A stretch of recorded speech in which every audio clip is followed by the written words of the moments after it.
and also in the world wide fuel chapter also, they have never mentioned or given any guidance or any stipulation for adding additive to any Euro 4 or Euro 5 products.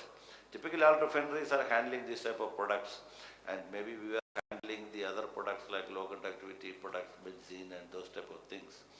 So I don't think any additive will be required, but you have to take a lot of precautions there also.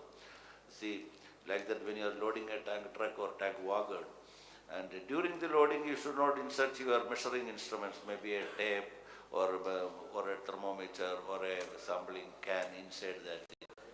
And similarly, after the loading also you should give some time, maybe 1 or 2 minutes will be sufficient, but give that time so that the static electricity will be dissipated by that time. Then only you put your instruments.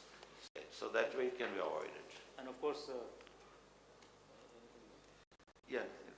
The only thing, one thing, this OISD RP, recommended practice 110, on static electricity. Similarly, API RP 2003 on protection against ignitions arising out of static lightning and stray currents. There are good resources. They give a lot of operating guidelines, to how to take care of the static electricity while handling these fuels.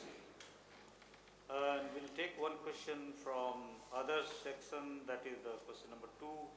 Closed blowdown system in the unit starts leaking after a few years of life.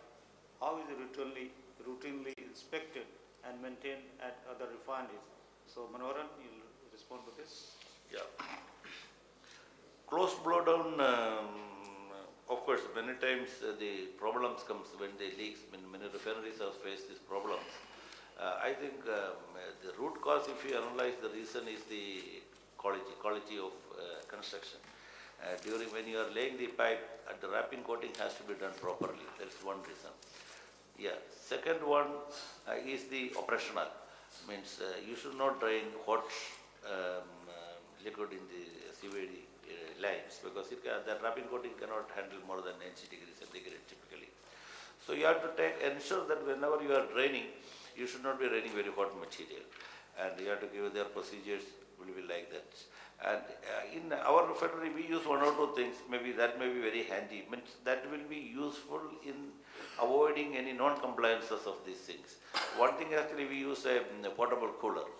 So whenever it is required, when we want to do in a hurry, an exchanger has to be isolated and properly drained. So you don't have time to wait for the cooling. Then you can use this portable cooler. You can connect it to this exchanger and CBD and drain it. Or also, you are giving guidance to the operator, okay, you should not drain more than 88, 890, but they may not be following exactly. So you liberally give the temperature measuring, maybe the gun type pyrometers in all the operation people. So they can always measure the temperature of the line while they drain. So that way the compliances can be ensured. Okay. I think we also have similar experience. It's not a big problem for us, but yes, if you have hot product drained, then we have damage or disbonding of these coatings.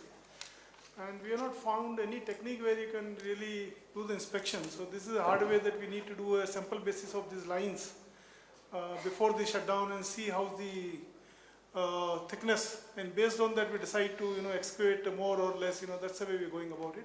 But it's not a big problem for us. Well, gentlemen, now the last question, and that question is about the field, which is very, very important, and I think a matter of concern, or rather it is a matter of principle for all of us related to industry. It's the process